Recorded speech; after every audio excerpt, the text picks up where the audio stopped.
हर हर महादेव। देवों के देव महादेव जी के चरण में प्रणाम करती हूँ, मेरा प्रणाम स्वीकार हो।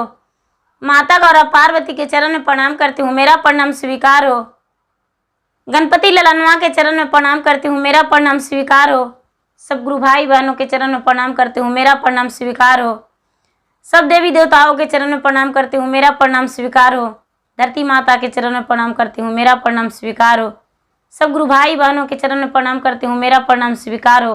गुरु भाई बहन, मैं एक कथा सुनाने जा रही हूँ, इस कथा को पूरा सुनिए और रहस्य जानिए। हर हर महादेव, घर घर महादेव। गुरु भाई बहन, एक बूढ़ी माता थी। एक बूढ़ी माता थी, वो किसान के पत्नी थी। किसान के पत्नी थी तो उनको 4 पुत्र थे। वो बूढ़ी माता जो थी वो शिव भक्त थी, भगवान की पूजा पाठ करती थी। लेकिन उनका 4 पुत्र थे, पुत्री नहीं थी। जहां तक कि उनका 4 बेटे का भी शादी हो चुका था। बूढ़ी माता जो थी अपने बेटे से बहुत प्यार करती थी। बिना अपने पुत्र को मुंह देखकर दिखे बिना भोजन नहीं करती थी। लेकिन उसके दरवाजे पे कोई भी इंसान आ जाते थे तो किसी का भोजन नहीं कराती थी। उसका दरवाजे से कोई भी भूखे और निराश लौट जाते थे। कोई को किसी को भीछा भी नहीं देती थी। चाहे वो अंधा हो, लंगड़ा हो, गूंगा हो, बहरा हो, किसी का भी वो दान पुण्य नहीं करती थी। जहां तक कि डांट फटकार लगा के दरवाजे से हटा दिया करती थी। दरवाजे से हटा दिया करती थी डांट फटकार लगा के, और भोजन नहीं देती थी। भगवान भी नाराज हो जाते थे उसकी कारनामे से। भगवान भी नाराज हो जाते थे। भगवान भी गुस्सा में हो जाते थे कि इसका क्या बात है, क्या इसका चाहत है जो कि किसी को दान पुण्य नहीं करती है। कहने को तो अपने आप को भगवान को शीश मानती है, लेकिन जो पूजा भी करती है तो सोचती है कि प्रसादी यहाँ तो नहीं रह गया, चिट्टी को भी खाने के लिए नहीं रहने देती है। इसे तो अलग ही मान्यता है, लेकिन भगवान का सेवक है। भगवान भी उससे गुस्सा भी होते थे और खुश भी होते थे, क्योंकि भगवान के बिना पूजा के वो एक दिन नहीं रहती थी। गुरु भाई बहन, जब 4 बेटा का शादी हो गया, 4 बहू आ गई घर में। जब 4 बहू आ गई घर में तो छोटी जो बहू थी वो बड़ी झगड़ीली थी। इतना झगड़ीली थी, इतना झगड़ीली थी कि हमेशा चुगली ही करते रहती थी। उसका काम चुगली का था। जो तीनों उनके जेठानी थी उसको कुछ कह देती और अपने सास को कुछ कह देती और चुगली करके और लड़ा देती सास बहू में। सास के सामने मीठे बन जाती और अपने जेठानी के सामने भी मीठे बन जाती। ऐसा ही करते करते प्रतिदिन झगड़ा होता था। प्रतिदिन झगड़ा करवाते रही। ना तो उसकी जो बूढ़ी सास थी उसे पता चला। उसे तो लगता था कि जो मेरी छोटी बहू है वो बहुत अच्छी है, बहुत प्यारी है।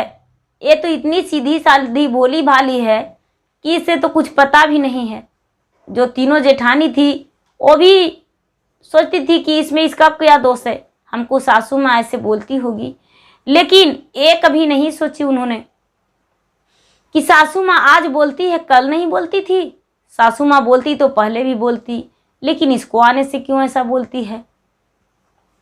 आपस में दोनों सास बहू में बहुत मेल था, लेकिन इन तीनों से झगड़ा करवाते रहती। झगड़ा करवाते करवाते एक दिन का बात हुआ कि ये जो सास थी अपने बहू को बोली कि अब तुम्हें इस घर में नहीं रहने देंगे। ये जो छोटी वाली बहू थी वो बोली, माँ जी आप कमाते हैं, ये लोग खाते हैं, आपके धन संपत्ति पर राज करते हैं, इन्हें घर से निकाल दीजिए। माँ आप क्यों इनको रखे हैं। सास को लगा कि घर से निकाल देना ही उचित है। छोटी वाली बहू अच्छा कर रही है। तीनों बहू को निकाल दिए। तीनों बेटे और बहू निकल गए हाथ धर के अपने पत्नी को, अपने बच्चे को लेकर निकल गए। घर छोड़ दिए, घर को त्याग दिए और तीनों अपना अपना इधर उधर रूम लेकर, कमरा लेकर रहने लगे। और ये जो बुढ़िया थी अपने छोटे बेटे और बहू के साथ रहने लगी। छोटे बेटे बहू के साथ रहने लगी। धीरे धीरे कुछ दिन के बाद, साल 2 साल के बाद, जितना प्रॉपर्टी था बुढ़िया के, सारी प्रॉपर्टी जो छोटी वाली थी अपना नाम करवा ली। अपना नाम करवा ली और नाम करवा के और उसके बाद अब सोचती है कि अब बुढ़िया को रखना क्या मतलब है। अपना नाम इस कह के करवाई कि माँ जी आप बूढ़ी हैं और आपको तीनों जो बेटे बहू है वो लाड प्यार तो करते नहीं थे, रात दिन झगड़ा करते थे। यदि वो आएंगे तो आप मर जाएंगे तो मुझसे वो बंटवारा मांगेंगे। माँ जी मेरा नाम कर दीजिए ज़मीन। उसके जो बुढ़िया थी सास, वो छोटे बेटे और छोटे बहू के नाम से वो सारा जायदाद लिख दिए। गुरु भाई बहन सारा जायदाद लिख दिए, जो भी उनका प्रॉपर्टी था सब लिख दिए। तो ये तो सोच रही है कि अरे अब तो जो हैं जो हम ही हैं, अब इसको तो भगा देना ही उचित है। अब क्या करने लगी कि जब उसको पति आते तो पति से चुगली कर करके और माँ बेटा में झगड़ा करवाने लगी। जब माँ बेटा में झगड़ा करवाने लगी, माँ बेटा में झगड़ा होने लगा, तो बेटा बोला माँ इसी कारण मेरा भैया और मेरा भाभी घर त्याग कर चला गया। माँ तू इतना झगड़ीली हो, इतना झगड़ीली हो कि मुझे पता भी नहीं था। मेरा पत्नी के मार देगी, मेरा पत्नी सीधे सादी भोले भाली है और मेरा पत्नी को तो तू जान ही ले लेगी। माँ बुढ़िया को दुख लगा कि इसको तो इतना हम लाड प्यार करते थे, सारा प्रॉपर्टी भी इसके नाम कर दिए, आज ये बेटा मेरा कह रहा है कि मेरा पत्नी का जान ले लेगा। नहीं, पत्नी अपने पति से बोला आप नहीं जानते हैं, आप नहीं रहते तो आपके माँ जी तो 2-4 लपड़ मुझे लगा भी देते हैं, जहाँ तक कि खाना का थाली भी मेरा छीन लेते हैं, जहाँ तक कि बुढ़िया का खाने का थाली बहुत छीन लिया करती थी और बहू सोचती थी कि बुढ़िया को कब नज़रों से दूर कर दें। अपने पति से बोली कि माता जी को ऐसा कीजिए कि घर से निकाल दीजिए, घर से निकाल दीजिए, कहीं भी आपको माता जाए उससे मतलब नहीं है, क्योंकि अपने माता को मुख देखिएगा तो मेरा नहीं। अब बेटा जो छोटा था वो क्या किया कि माँ को हाथ पकड़ लिया, माँ को हाथ पकड़ लिया, हाथ पकड़ के और घर से निकाल दिया, घर से निकाल दिया। वो जो बुढ़िया थी, बुढ़िया घर छोड़कर चली गई, लेकिन सारी गांव भोजन के लिए घूम गई, गांव वाला कोई भी भोजन नहीं दिए। बुढ़िया का 3 दिन उपासा बीत गया। अब बुढ़िया के पास कोई चारा, कोई रास्ता नहीं था। वो बुढ़िया भीख मांगने लगी, जिसके दरवाजे जाती भीख मांगने, वो भीख भी उन्हें नहीं मिलता सही से। डांट फटकार करके बुढ़िया का भीछा मिलता। अरे ऐसी करके बुढ़िया धीरे धीरे गुजारा करने लगी, भीछा मांगने लगी, मांगते मांगते बहुत दूर चली गई। प्रतिदिन आज यहाँ बीतता तो कल वहाँ बीतता तो परसों वहाँ बीतता। गुरु भाई बहना ऐसा ही उसका समय बीतता रहा। बीतते बीतते बीतते बीतते बिल्कुल उनका समय नीचे ढल गया, जहाँ तक कि उनका शरीर थक चुका था। कहाँ शाम का, वहाँ सुबह, कहाँ दोपहर होता था, इसका भी कोई पता नहीं। भीख मांगते मांगते मांगते मांगते एक दिन थक गए और बाजार में गिर गई बुढ़िया।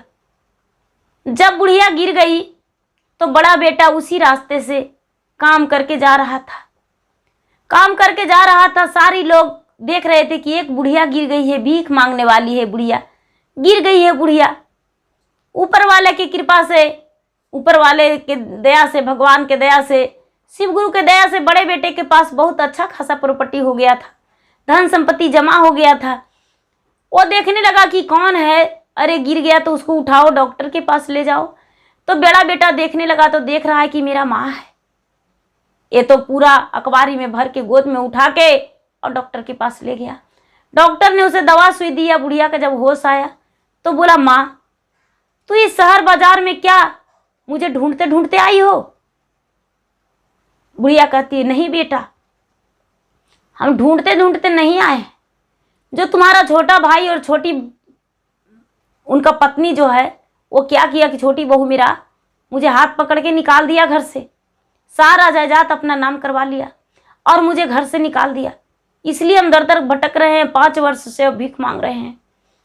वो जो बड़े बेटे थे आंखों में आंसू भर के माँ के गले में लिपट के वो कहते हैं नहीं माँ, तू मेरी माँ हो, हम तुम्हें नहीं छोड़ सकते हैं माँ, चलो मेरे पास चलो, मेरे घर में रहना।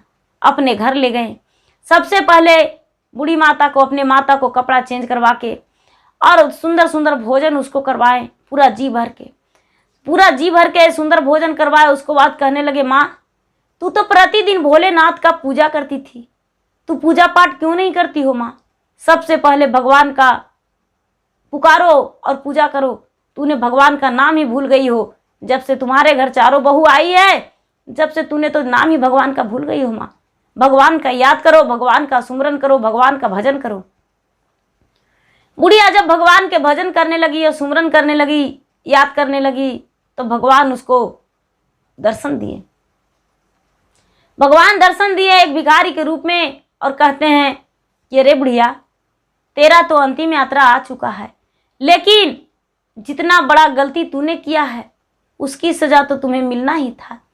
तूने निर्दोष बेटे, निर्दोष बहू को घर से निकाल दी, इसी कारण तुम्हें ये सब सजा मिला, और कोई बात नहीं है।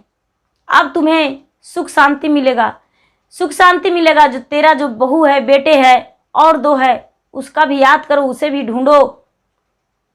ये हाथ जोड़कर माफी मांगी, बाबा भोलेनाथ मुझे माफ कर दीजिए। भोलेनाथ बोले, तूने तो अपना जिंदगी में मुट्ठी भर अन्न नहीं दान की हो, लेकिन कितना भोजन दूसरे से मांग के तूने कर लिया। तेरे जैसा यदि और मनुष्य रहते तो क्या तुम्हें भोजन मिलता? ये कहती है बुढ़िया, बाबा मुझे माफ कर दीजिए, अब से ऐसा गलती नहीं होगा। जितना बन पड़ेगा उससे ज़्यादा, कई ज़्यादा दान करेंगे, अपने भोजन ना करके दूसरे को भोजन करवा देंगे। बाबा मुझे माफ कर दीजिए, क्षमा कर दीजिए। बाबा भोलेनाथ बोले, अरे हम तो गुरु का गुरु, सब कुछ यही हम ही हैं, तुम्हारे माता पिता गुरु सब हैं, तो हमने तो माफ सबको करते हैं, तो भला तुम्हें माफ नहीं कर सकते हैं? तू तो मेरा एक सेवक हो, तेरा भी माफी मेरे तरफ से मिल गया है। अब तू जो भी करना हो भली करना, और अपने बेटे को याद करो, अपने बेटे से पूछो। अपने बेटे से बुढ़िया पूछने लगी कि बेटा और तुम्हारा दो भाई कहाँ है? बोला, माँ चलो उसके दरवाजे चलो। क्या किया कि ये जो बुढ़िया थी, वो बुढ़िया अपने दूसरा वाला बेटा और तीसरा वाला बेटा जो था उसके पास गई, उसके घर गई, और घर जाकर उससे माफी मांगी बुढ़िया, और बोली, बेटा मुझसे बहुत बड़ा गलती हो गया, मैंने बहकावे में आ गई थी, मुझे पता नहीं था, वो तो मुझे पागल साबित करके मुझे घर से निकाल दिया, लेकिन अब से ऐसा नहीं होगा बेटा। अब हम चाहते हैं कि मेरा कलेजे का टुकड़ा मेरे नज़रों के सामने रहो। जैसे सवेरा होता था और चारों का मुंह देखते थे तो भोजन करते थे, उसी समय उसी तरह आज भी मेरा दिल हो गया है। अब से ऐसा नहीं करेंगे बेटा। जो बेटा थे वो गुड़िया को अच्छे से तीनों मिलके और रखने लगे, और बुढ़िया को सेवा संस्कार करने लगे, और जो बुढ़िया थी, बुढ़िया अपने यही तीनों बेटन के पास रहने लगे। रहते जो छोटा बेटा था, छोटा बेटा इतना गरीब हो गया, इतना गरीब हो गया कि उसके पास खाने पीने का भी लाले पड़ गए थे, 2 रोटी भी मिलना मुश्किल हो गया था। सारा लोग उन्हें थू थू करता कि जब तुम्हारी माँ थी तो तेरा घर में कोई कमी नहीं था, लेकिन आज तेरी माँ चली गई है तो तेरा घर में खाने का ठिकाना नहीं है, पीने का ठिकाना नहीं है। तेरी जो बहू है वही डायन है।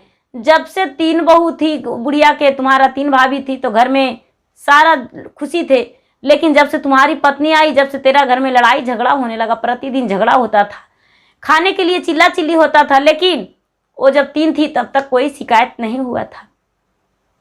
ये जो छोटा बेटा था बुढ़िया के, उसे भी मानना पड़ा, और वो भी भटकने लगा माँ को याद में, माँ को खोजने को लिए कि मेरी माँ कहाँ गई है।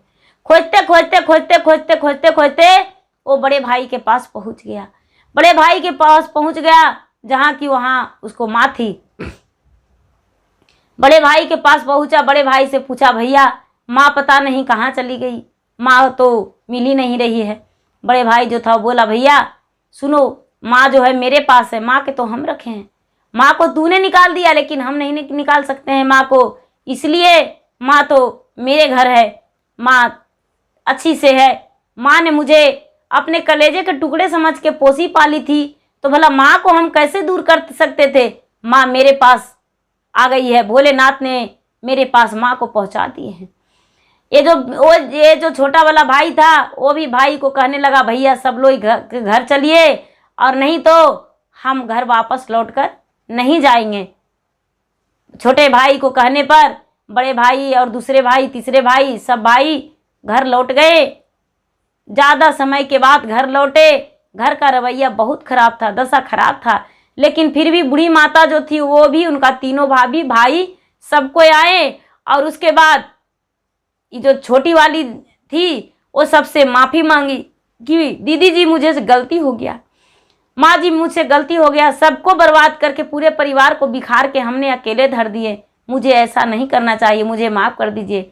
सब मिलके उसे माफ़ी दे दिए कि ठीक है हम तुम्हें माफ़ करते हैं, लेकिन जैसे भगवान का पूजा हम करते हैं वैसा ही पूजा तुम भी करो, तब हम तुम्हें माफ़ी देंगे। दरिद्रा और कुलच्छनी की तरह नहीं रहना, एक अच्छी बहू बन के रहना। हम तुम्हें माफ़ कर दिए और माफ़ कर दिए और अच्छे से खुशी से चारों बहुएं और बुढ़िया और उनके बेटे सब रहने लगे। तो गुरु भाई बहना, जो जैसा करते हैं वैसा मिलता है।